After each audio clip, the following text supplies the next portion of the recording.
Yo, welcome back to our channel. I'm here with Henry today. How's it going? You alright? We are at a 6-bed, 6-bath HMO conversion today. We're going to show you around and give you an update on the progress. Week 6, come check it out. Week 6.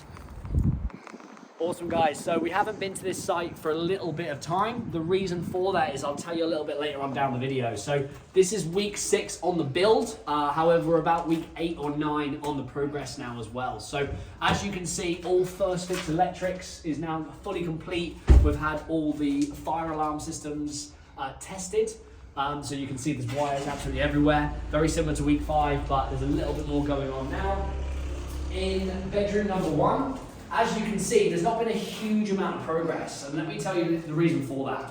For any of you guys that are investors already, 9 times out of 10, if you're growing a portfolio very fast, you're always going to run out of money at some point. So this deal, for example, was on the back of another 6-bed, 6-bath HMO conversion that the investor's done. And at the moment, they've been guaranteed their refinance. However, the money hasn't hit the bank yet. So obviously they bought this property cash. They are looking to complete the refurbishment on development finance, but they're just waiting for the release on their first 6-bed, 6-bath HMO to crack on with the work. So as you can see, there's been a little bit happening. We're going to show you around and show you what's happened in terms of the plumbing, but it's not as far ahead as we normally should be on week 6 of a progress project. So come on in. Ensuite, the plumbing's been pulled through now, so we've got spaces here for your WC this side. And your shower room this side as well for your bedroom. So the first fix, plumbing has started. A lot of the walls are ready for plaster now, but we haven't gone as far as digging the trenches in this property yet, and let me show you why that is the case. When ripping out a property this big, as you can see, there is a ton of waste. So that's about 1/3 of what actually came out of this property. And to remove waste is a very costly part of a refurbishment. So at the moment, the builders are deciding to use the money they have on site to do things like first fix electrics, first fix plumbing, rather than spend £2,000 or £3,000 removing the rest of that waste as well. So it's really important if you are project managing refurbs or doing these types of refurbishments yourself, that you manage your budget. Let's say you have £10,000 to spend. There's no point in blowing £3,000 of it on removing the rubbish if you can spend that £3,000 elsewhere in the property, as you can see in what we've done. Again, same thing in that bathroom. The pipes have been pulled through, ready for the shower. And the only thing we need to do now is dig the trench, as you've seen in probably other properties we've done. If you haven't seen that already, click the link somewhere on this video and head over to one of our other refurbishment projects on YouTube. And you'll be able to see where we dig the trenches out to the back sinkhole as well. Again, coming through into the communal space. I really love how this has been opened up now. It is really starting to come together. Again, all the first fix electrics has been done. All the smoke alarms have been pulled through. And we're really excited to see what this is going to look like once we start putting, plasterboards on the walls, insulating it, and also start to plaster the property as well. Is going to come together nicely. But yeah, and then finally through into your kitchen. Not really a huge amount of change here. Again, waste is still waiting to be removed. This is all of the plasterboard we ripped off the main wall where the damp is. So yeah, really large property, and there's a lot of stuff to do on here. But I just want to take you out and just show you the scale of the waste out here. So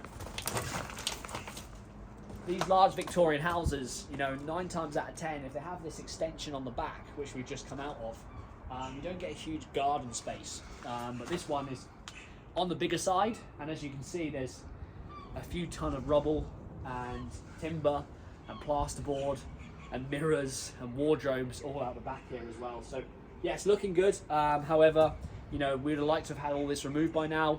The trench is dug throughout the ground floor of the property to be able to put the waste for the sinks and the toilets in as well. I'm going to hand you over to Henry. He's going to take you up the stairs. He's going to talk you through what we've been up to with the damp rot, as well as upstairs the property as well. So let's head on through.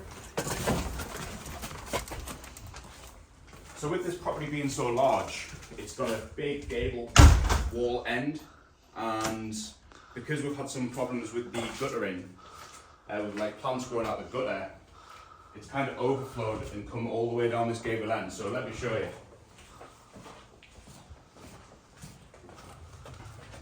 So this full wall needs a damp-proof course, and that's because over time the water has been coming down the wall and it's been growing roots. You might be able to see some of them here actually, just about here. So that looks like damp rot. So what damp rot is basically when water seeps through the wall and it starts growing roots, and those roots start growing down, and it can affect things like timber joists. And if damp rot gets into those timber joists, they're going to need replacing, which is a massive expense. So come on through, I'll show you a little bit more.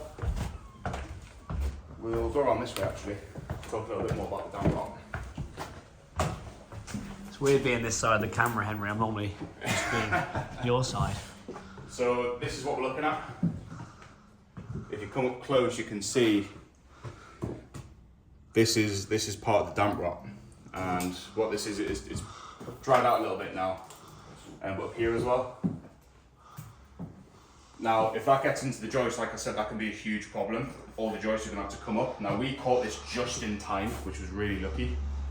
So the joists don't need replacing.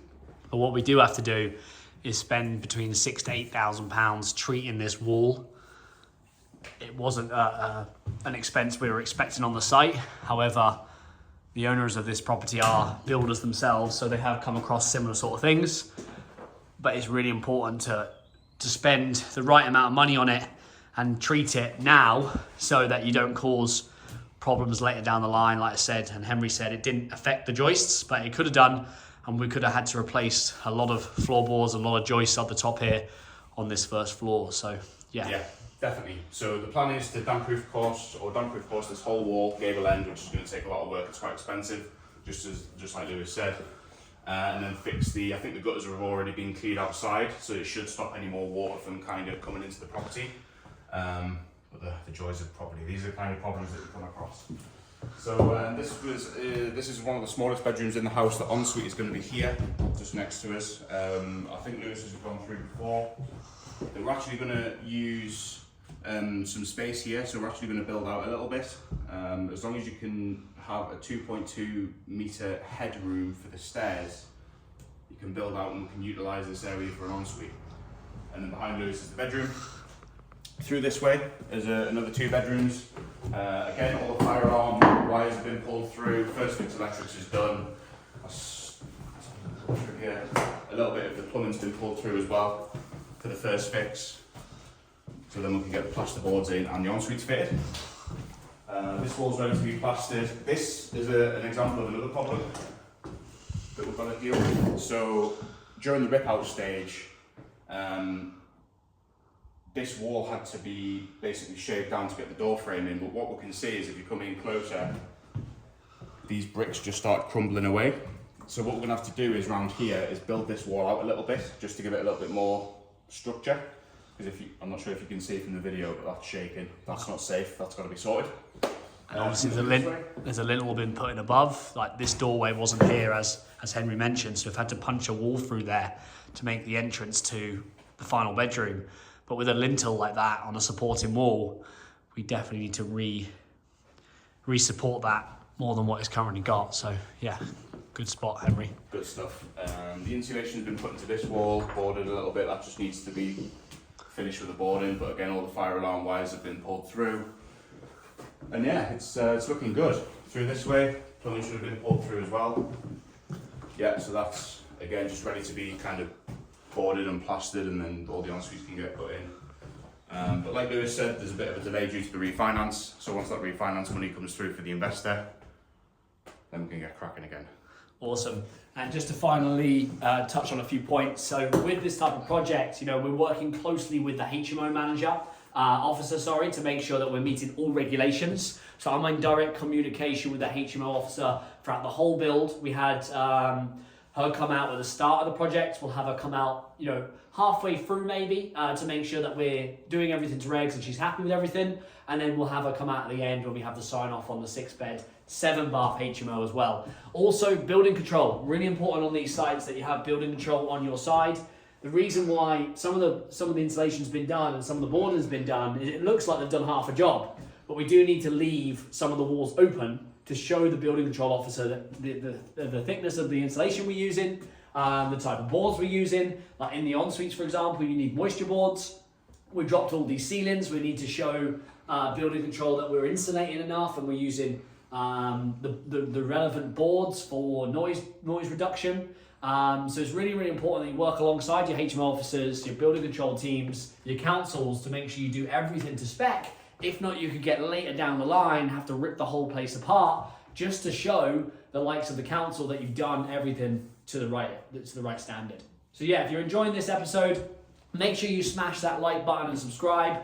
This is week 6 of progress. However, around week 9 now, since we started this site, we can't wait to see how we get on over the next coming weeks. Fingers crossed, the refinance, the bank will release the money so we can really plow a lot of cash into this deal and really start to tick the wheels moving a little bit more. But again, thanks very much for watching. Hope you enjoyed it. If you want to come and see sites just like this, we're hosting a HMO site day every 8 weeks up here in the Northeast as well now. We have a few slots left for our most recent one coming up. Get yourself on the website. We can't wait to see you there, and have a fantastic day.